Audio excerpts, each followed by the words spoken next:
Hello beautiful people, welcome to On Brits Block. As you come in, please like this video.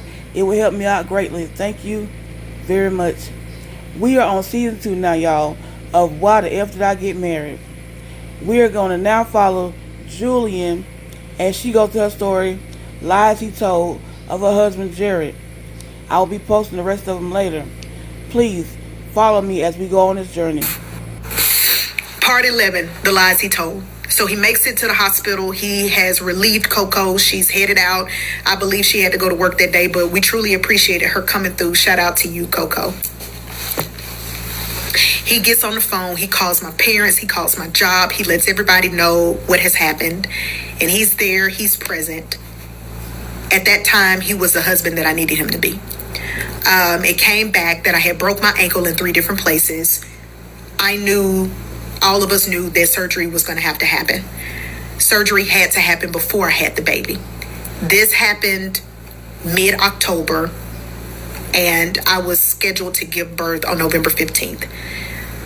I don't do C-sections, guys, and that might be a little TMI, but I did not know that I wasn't going to make it to November 15th. First baby, I made it full term. I actually had him a week late. So with this baby, it was different. I went into my provider. They let me know, hey, we're going to have surgery scheduled. I think I fell like on a Tuesday, and surgery was surgery was that following Tuesday, like the next Tuesday. So I was in a splint at home for a while. I went to the hospital. I had the surgery. He was there when I woke up. He made sure everybody knew that I was fine. And we went home. Now, I lived in a townhouse, so everything was on the 2nd floor. Where things started getting shaky for me, and when I noticed that this probably wasn't going to be a nice ride moving forward because I was immobile, I could not make it up the stairs. I was a lot bigger than him at the time, and there was no way that he could carry me up the stairs. So, guys, I had to use my arm strength to get up the stairs, 1 stair at a time, pulling myself with my upper body strength. It was hurtful. It was painful because I was pregnant. He still continued to go to work. He never stayed at home with me. He never told his boss, like, hey, my wife needs me at home. I just really sat there and had to figure out life on my own. I still had to go to my appointments at the doctor. So when I went to the doctor, to my OBGYN told me within the next 2 weeks, because that's when I had a OBGYN, the next appointment. And she told me, she said, hey, you're only 2 centimeters dilated. I said, I'm dilating already? I said, the baby ain't due though till like November 15th. She was like, yeah, well, you're 2 centimeters dilated. She said, but I'm gonna tell you right now, you gonna have these Braxton Hicks. So just, deal with it. I mean, I know that you're in pain because of your ankle, but it is what it is. And during this time I had a knee scooter. So I was like, all right, I'm gonna deal with it. And so I'm still inching myself up the stairs every now and again. I went to the doctor on a Wednesday. That night at 11 o'clock, my water broke. I was about to get ready to have that baby. He was at home, and the way that he handled it, it broke my heart. He was in more of a panic and an attitude than I could ever be. I was so calm. I called my grandma. I called my mom, and I said, y'all, my water just broke. I'm about to get ready to have this baby. They said, and you can't walk? I said, I can't walk. I can't get down the stairs.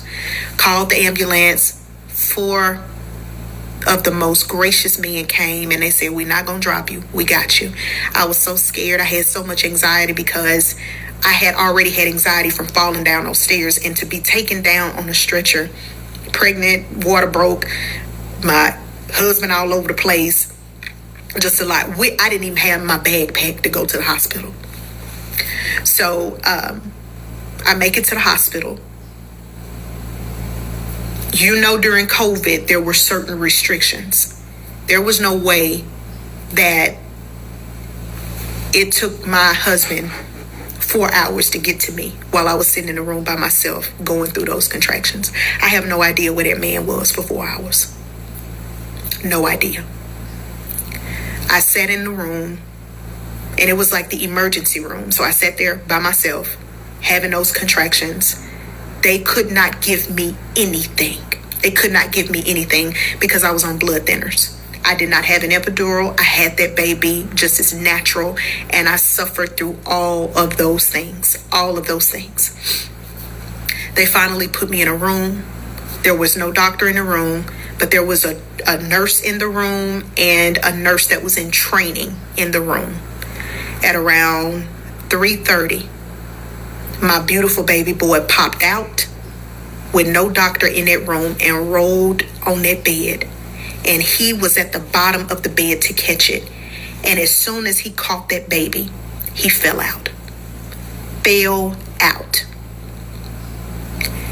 And so I'm crying. I'm trying to, get myself together, because now everybody rushing in the room, doctors coming in, everybody, they're like, oh my God. So they're putting the baby under the light or whatever that is to the right, and they come to me and they said, ma'am, your husband is going to be okay. And I looked and I said, what you mean my husband gonna be okay? They said he fell out. I had no idea that none of this had happened. I said, what you mean he had fell out? Do y'all know when that bitch came back in that room, he looked at me and he said, I can't even look at you right now because I saw you with all of your insides hanging out of your body. And that disgusts me. That disgusts me. And after hearing him say that, my whole world shut down. One of the most beautiful times of my life was a complete joke and a complete insult at that point.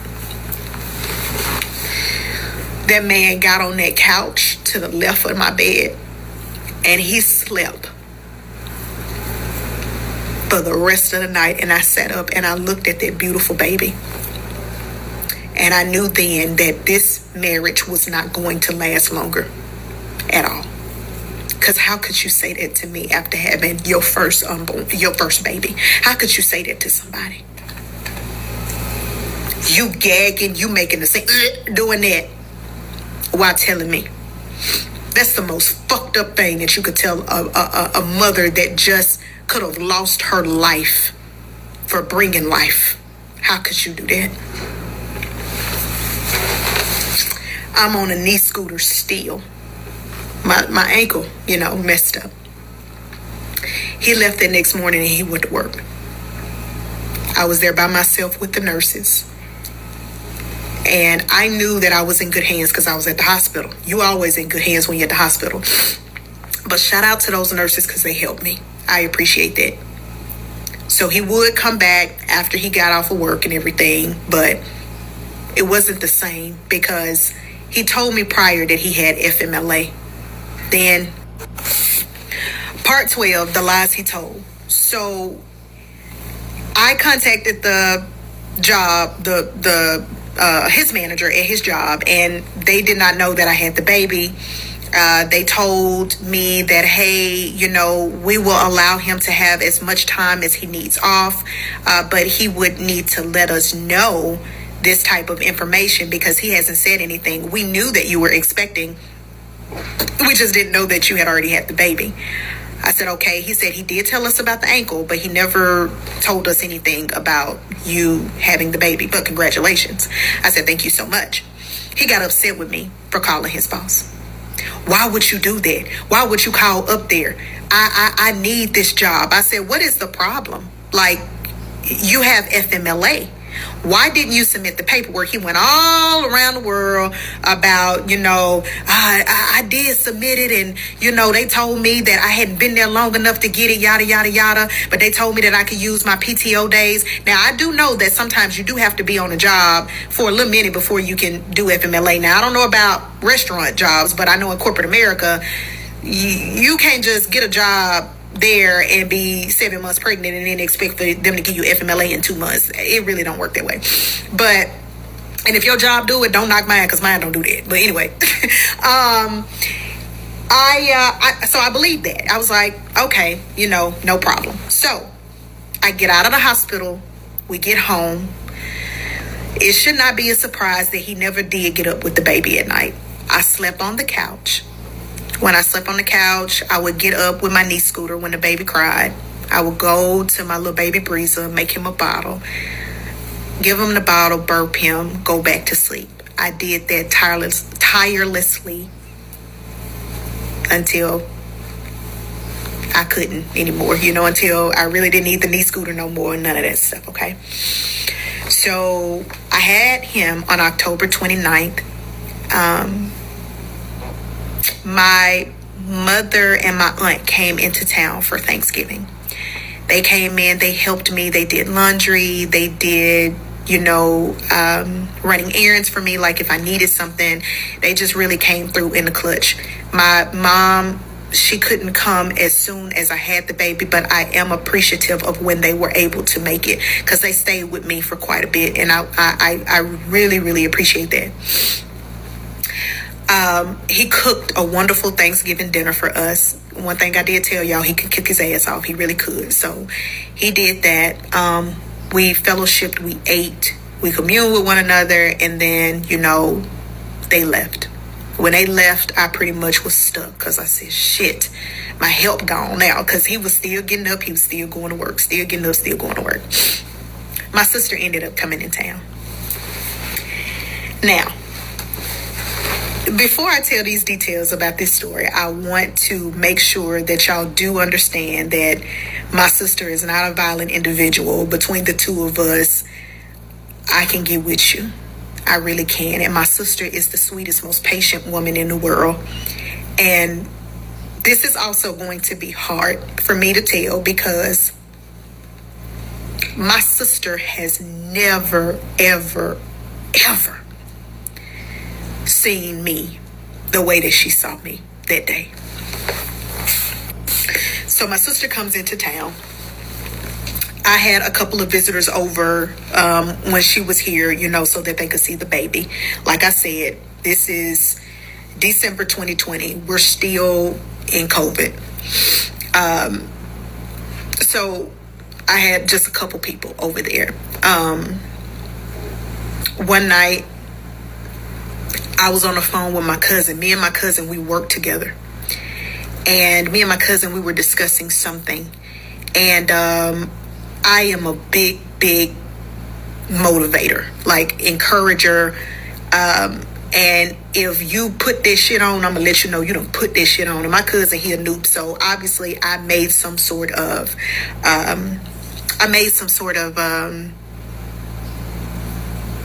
I can't get my words together today, y'all. I am so sorry. I'm so sorry. I gave him a compliment. I'm so sorry, y'all. My mind is, because I'm trying to get the story out. I complimented him on something. Obviously, my husband heard it over the phone. Now, he was cool with my cousin, so cool that my cousin was his best man at our little ceremony that we had. There was no rhyme or reason for why he decided to get upset.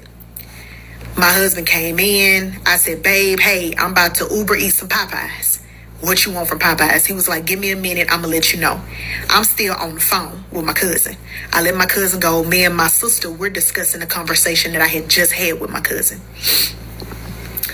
Jared walked back through, and he creates a whole scene. Who you was on the phone with? Going in. And I said, what you got an attitude for? What's wrong with you? What's wrong with you? So it's a misunderstanding in the house. Now, my sister here.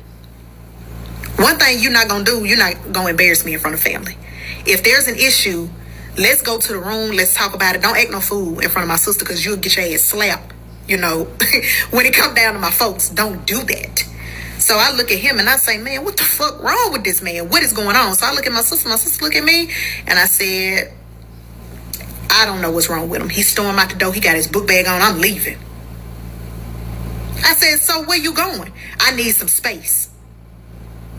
You need fucking space. Oh, okay. What you upset about? So there was nothing for him to be upset about. Let me be clear. Whatever I was talking to my cousin about, it wasn't nothing for him to get upset about. Whatever me and my sister was talking about, it was nothing that could have offended him. He got so mad he left the house, y'all. He left that house and did not come back that night. I told my sister, I said, I'm sick of this shit. I'm sick of this shit because I get up every night with his fucking baby. I'm going in. My sister is like, I know. And she calm as she can be. And I broke down in front of my fucking sister, man. I broke down in front of my sister, man. And I went in and I told her, I said, I don't deserve this shit. I done did a lot for this nigga, man. I done did a lot, you know. And so my sister had never seen me get like that. She had never seen me get like that. And my sister held me, man. She held me up that night. And I love her for that. I love her for that shit, man. I do.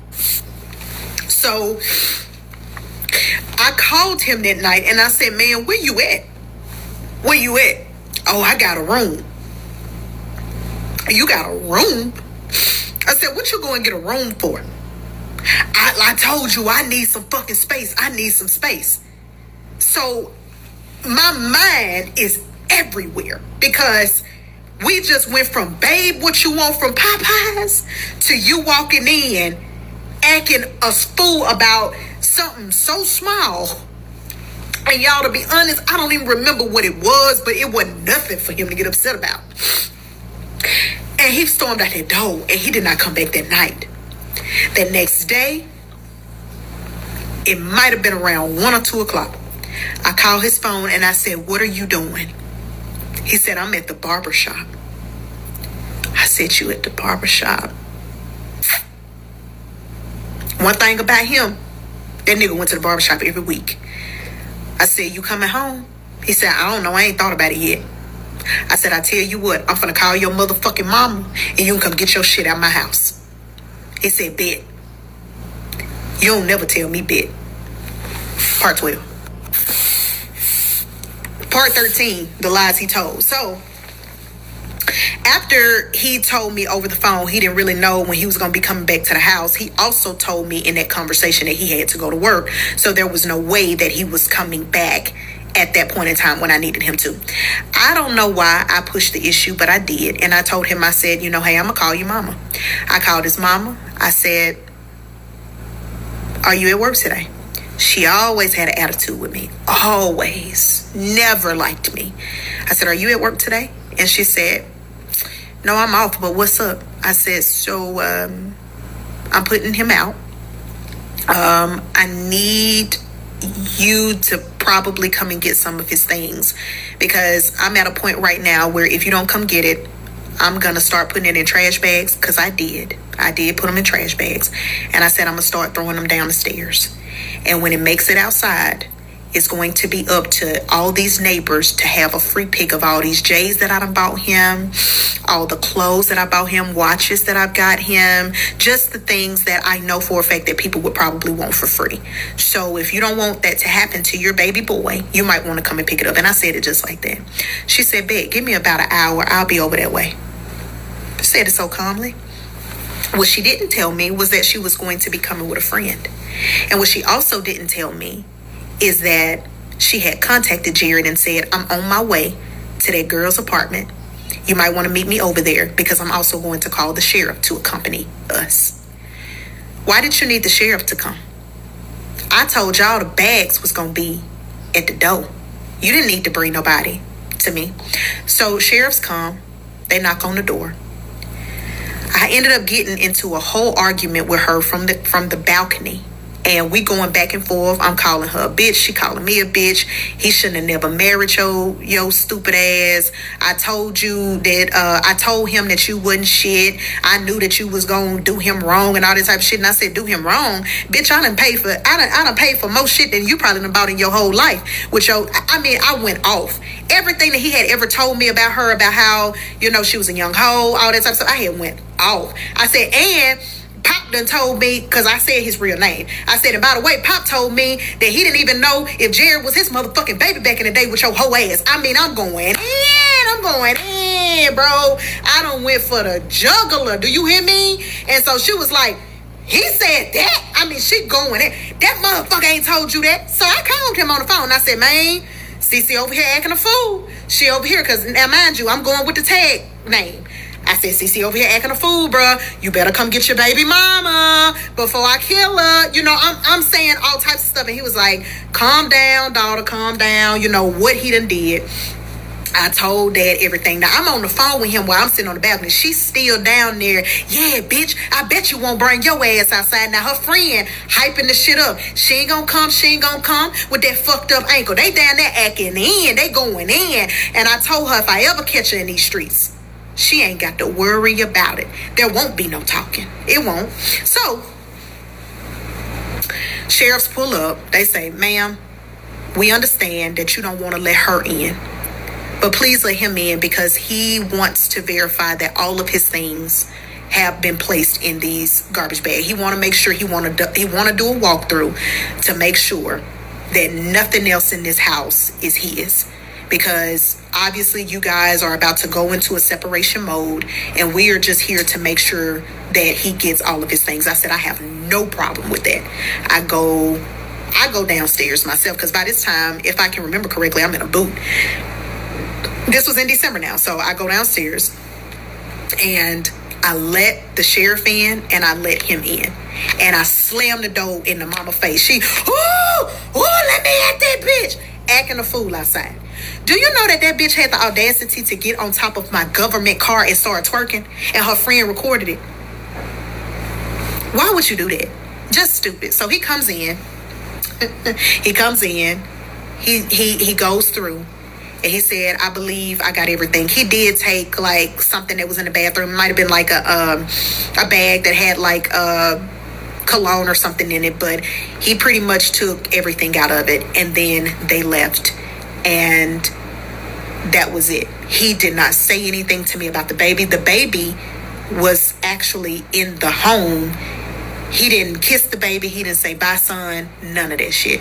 Now, it's important to note, too, that when our baby came, he never really cared for our baby. But he always, and to this day, he still claims my oldest as his boy. He always cared about my oldest. Always. And he never really showed that type of love to the baby. I didn't pay attention to that red flag either. The reason that I felt like he really didn't pay attention to his own baby is because the baby looked exactly like him. I believe our baby just is a reflection of him. The baby looks exactly like him. I believe that's why. I could be wrong, but I don't know. I'm not in his head. So he leaves. We don't talk for a couple of days. I told my sister, I was like, I don't know how I'm going to do this. I don't know how I'm going to do this, I'm not going to lie. Like, I didn't get married to get divorced. None of us do. But I fucked up. I did. I told her, I said, I fucked up and I don't know how to make it right. And she was encouraging. She was motivation for me. And she told me, she said, it's going to be all right. It all worked out in the end. And she did not lie. Because it does. She got back on the plane. She left. And I was back at home by myself again. He contacted me and he told me, he said, and this was a few days past, he said, I've been doing some thinking. I was wrong. He said, I was mad about some other shit and I took it out on you. But I want to make things right. I want to come home. This had to be the dumbest thing that I could have ever done. I let that man come back home. He said, I've been staying at, it was like a Regency Inn. He FaceTimed me from the Regency Inn. He was at the room by himself. But I don't believe that he went to the Regency Inn just to be there by himself. I do believe that he was probably there with other women. I'll get into that shit later. But I told him, I said, I did not marry you for us to be going through, a divorce so soon, and annulment at this point. Because, I mean, shit, it ain't even been 6 months at this point. I said, so, well, it had been. If it was December, yeah, it had been about 6 months. And I told him, I said, so I don't want to go through a divorce. I'm willing to try if you willing to try, but I need you to come home, bro. Like, what you doing? And he was like, I'm coming home. And he did. He came home. He put all of his things back in the place that it was. And then we continue to resume life that way. Part 14, the lies he told. So he comes back and we regroup. We resume our lie. We get into another little spat because I found some stuff in his phone.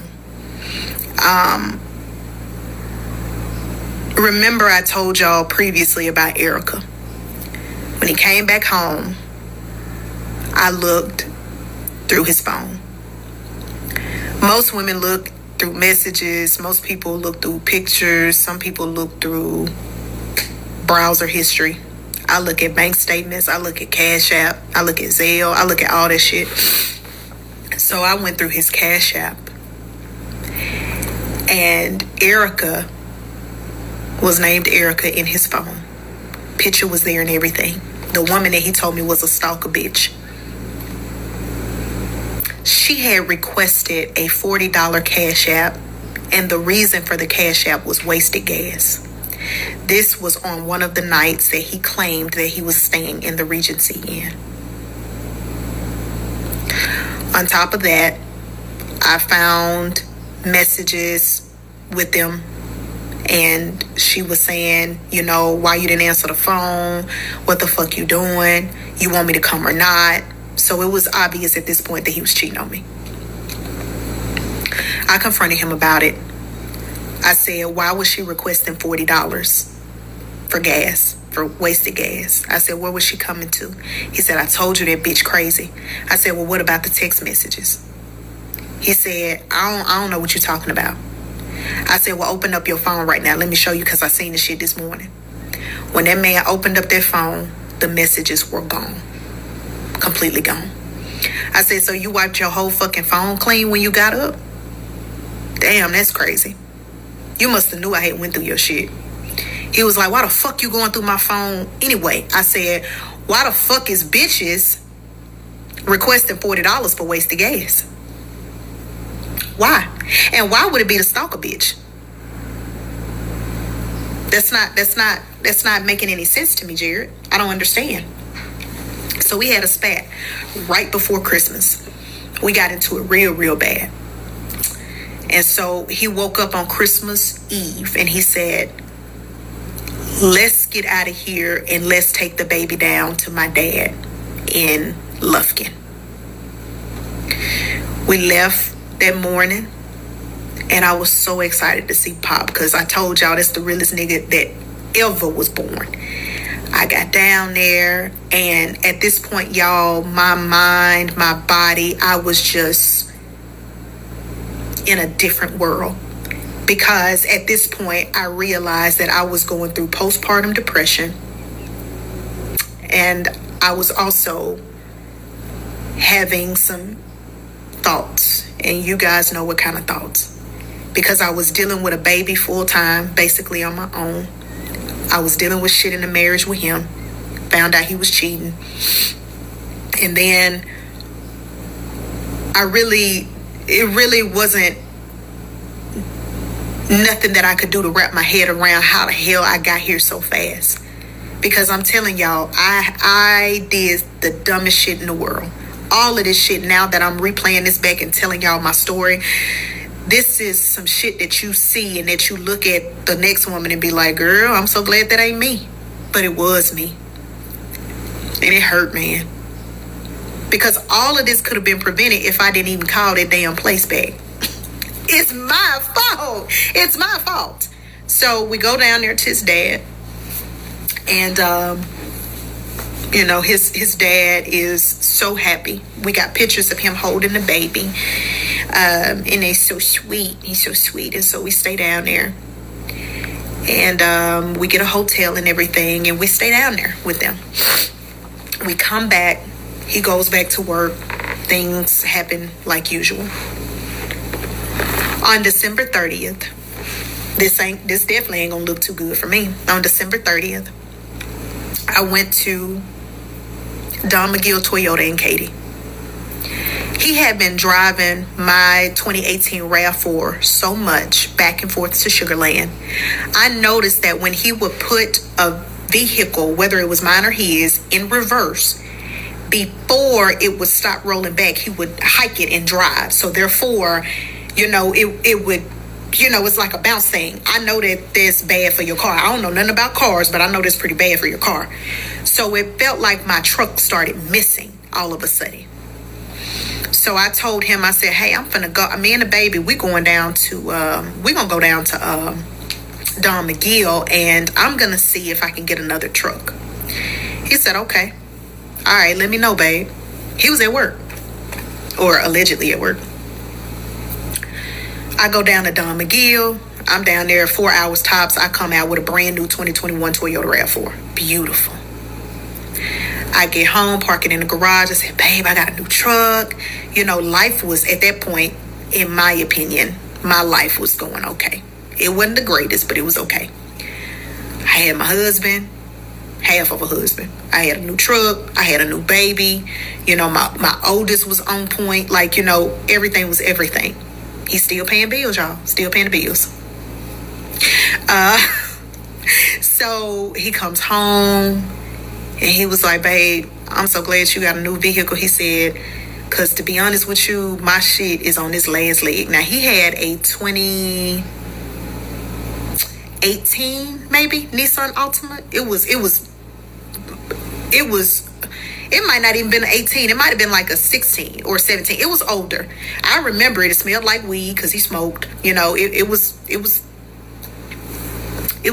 pretty raggedy because he got it from Shabana Motors. And so I said, how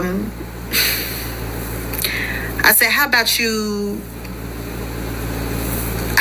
go to work tomorrow, and I'm gonna go back down to Don McGill. He said, okay. So I go back down to Don McGill and I said, hey, my husband need a vehicle. They said, okay.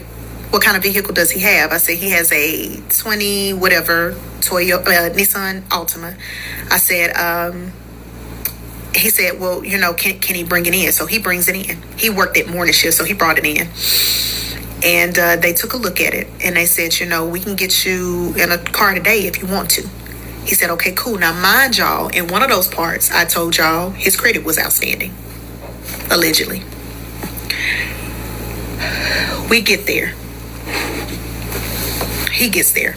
They examine the car. They tell him, we can only give you, I think it was like $7,000 for the car. He was like, okay, that's better than nothing. He said, so we're going to get you to, fill out this paperwork or whatever. Everything is electronic or whatever. He said, but, let's see what your credit comeback is. His credit came back at a whopping 437. I was in shock. I said, how your credit score of 437 and you just said a couple months ago you ready to get a house and you told me at the beginning that your credit was outstanding, nigga. And he was like, yeah, a couple of my hospital bills that hit me these past couple of months. I said, hospital bills? He said, yeah, I got some old hospital bills from when I had my gastric sleeve that ain't been paid. So they just hitting my, they hitting my credit. I said, okay. I said, so now what? He said, babe, I ain't gonna even lie to you. I ain't gonna cap. I really do need another car.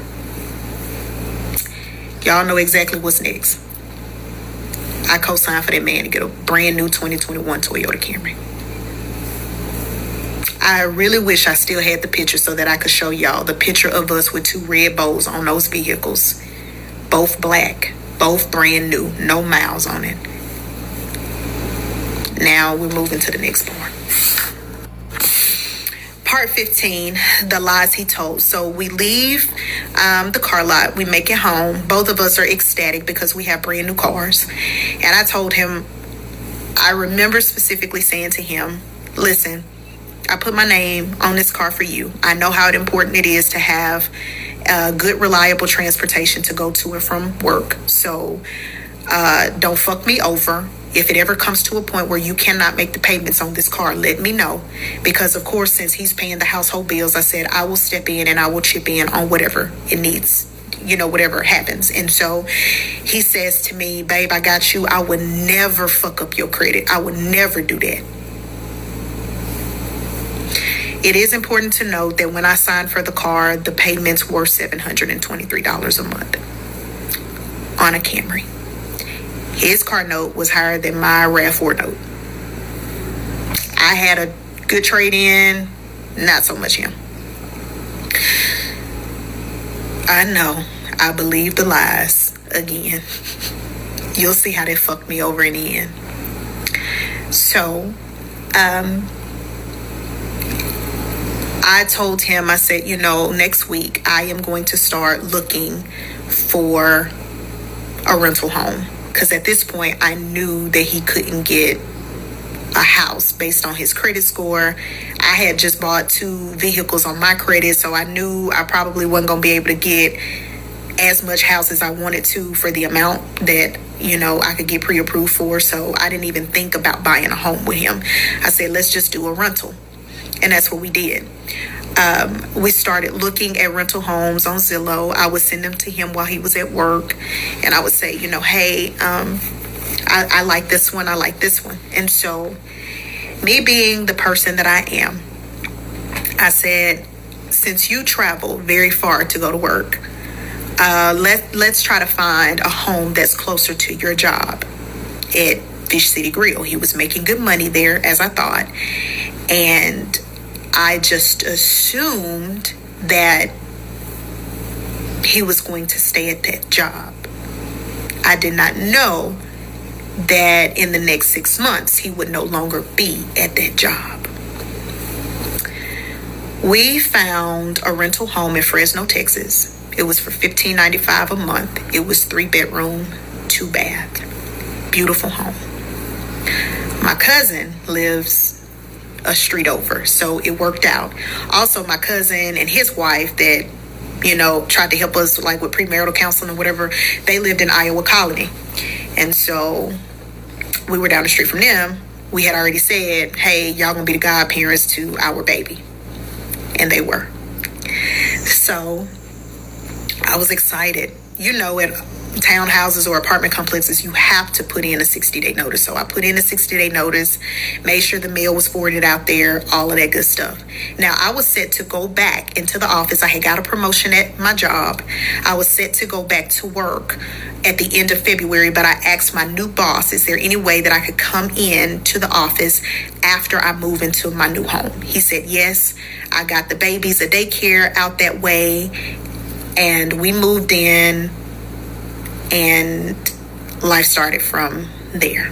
Now, when we made it to Fresno, things became a little different. Reason being is because I had better access to go to his restaurant. And I would always go up there to Fish City Grill. I knew everybody there. They knew me. And I was also able to have a better commute heading downtown. So he would take the kids to school in the morning. I would pick them up. So every morning I was going into the office around 5:45, 6 o'clock. I would be off by 2:30, 3 o'clock, go get the kids from school. Yet again, he always worked, like a mid to late shift. So he would always go to work at like 1 and would get off whenever they closed. So if they shut down at 10 or 11, he would get home about 12 or 1. And that was just the restaurant business. I didn't think anything of it. So now we're in March. So March, we're kicking it off good. We love the new house. You know, he's like, babe, I'm so glad that we stuck it out. You know, I appreciate it because you believed in me when nobody else. My mom said to me when I first met you, like, you know, why would somebody like her want somebody like you? And, you know, she kind of crushed me a little bit, but in the same token, you kind of uplifted me. And to truly be honest, that's the only thing that I felt was genuine out of Jared's mouth, because I did really help him through a lot of things. So one day I was doing laundry and I noticed that there was something that looked like a sweet tart that was on top of my dryer. And another important thing that I need to tell you is that everything in the house I purchased with either my credit financing or I paid for it outright. So the washer and dryer is mine, furniture is mine. I bought us a king size bedroom set from Furniture Queen and Katie. Shout out to Furniture Queen. They've been rocking with me for the longest. Like, I mean, I had the house fully furnished when we moved in. There was nothing missing, nothing at all. Made sure that we were straight. And I seen this thing on the dryer and I said to myself, this got to be some candy or something from the baby. So I discarded it. I ain't think nothing of it. Eventually I found another one. This time it was on the ottoman.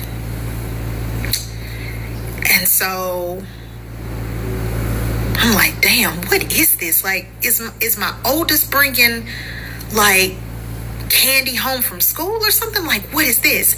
It looked like a sweet tart. You know, sweet tarts are different colors. They be orange, they be blue, they be white, they be light blue. You know, they be different colors. So I'm thinking it's fucking candy. I'm thinking it's candy. So I discarded that again. All right.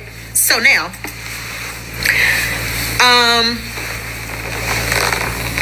we're gonna transfer over to May. Now we're in May of 2021. In May of 2021, he would always carry a book bag. I bought him a Coach backpack. And when I bought that backpack, he was happy about the backpack because he said, babe, this is so nice. I paid $500 for that Coach bag. Why? $500. I did. But I never knew what he carried in that book bag. Never knew. And so one Sunday morning, he was asleep, but he left the book bag in the guest bathroom by the kids' bedroom on the other side of the house. I walk in there because I was cleaning up. I was probably doing laundry or something, and I was cleaning up, and I said, let me look in this book bag. The fuck be in this book bag? And when I opened that book bag up, y'all, I found a baggie of different colored pills that was in that bag. Orange, blue, and white. I immediately took a picture of the bag that it was in, and I sent it to my cousin. And I said, what do you think this is? My cousin around the corner. And she said, I don't know, but I got a pharmacy friend. Let me find out. She sent it to whomever the friend was. And she told me, she said, now, according to him, he says that it looks like Addie's, it looks like Speed, and it looks like some type of pain med. But those are street pills. She said, Jill, where you get that shit from? I said, well, it came out of Jared's book bag. She said, you might want to ask him about that. You might want to ask him about that. I said, okay. All right. So I flushed him down the toilet before I asked. Because at that point, I knew that I was dealing with a man that not only lied, but that was also taking street pills and was possibly addicted to them. Part 16, the lies he told. So I flushed these drugs down the toilet. One thing I knew about my ex-husband was that he smoked hella weed. I knew that. And I never smoked with him either. But there were times where he would call the weed man, and the weed man would pull up to the townhouse that we lived in, or pulled up to the home that we were living in Fresno, and it could have been two different niggas, I don't know. But he would always have product. I knew that he wasn't dealing. I knew that he was actually doing the shit. I knew it. So, because I would smell the smoke, he would sit in the garage for hours when he would get off, and he would never be able to go to sleep. There were so many signs that I missed. Some of the signs that I missed was he hardly ever slept. He was always on go. He really wasn't very active in the bed like that. It was wishy-washy, you know. It was then it was then, and then it was might have been, you know, that type of stuff. So there were different signs that could have pointed to, okay, this man might also be doing something other than weed. But it never dawned on me that he might be into street pills. Never did. Because I really never saw that man take them either. But he always had that book bag with him. All right. So I flushed him down the toilet, and I asked him. I said, I woke him up out of his sleep, actually. I said, Jerry, get up real quick. He said, what's wrong, babe? The baby okay? Yeah, the baby okay, nigga. I said, I got a question. I had went through your book bag. Okay, for what? I said, you taking drugs? Like you taking street pills? He said, that ain't none of your fucking business, man. I said, that ain't none of my fucking business. That's crazy. In my motherfucking house, you raising your voice. I said, that is my business. Because I've been seeing this shit trailing through my fucking house where my kids could get a hold of this shit. I said, so you on drugs. You taking street pills, ain't it? And I told him, I said, now you gonna either quit that shit or you can go ahead and get on up out of here. Because one thing I'm not gonna do is put my kids in harm's way, fucking around with you, getting like this, and you leaving drugs every fucking where. That man looked at me and he said, I ain't gonna never fucking stop it. You can leave me if you want to. And y'all, I know y'all been waiting on it. But that is the day that I waited for him to go in that room and start ironing them clothes for work. When I tell you I unplugged that iron,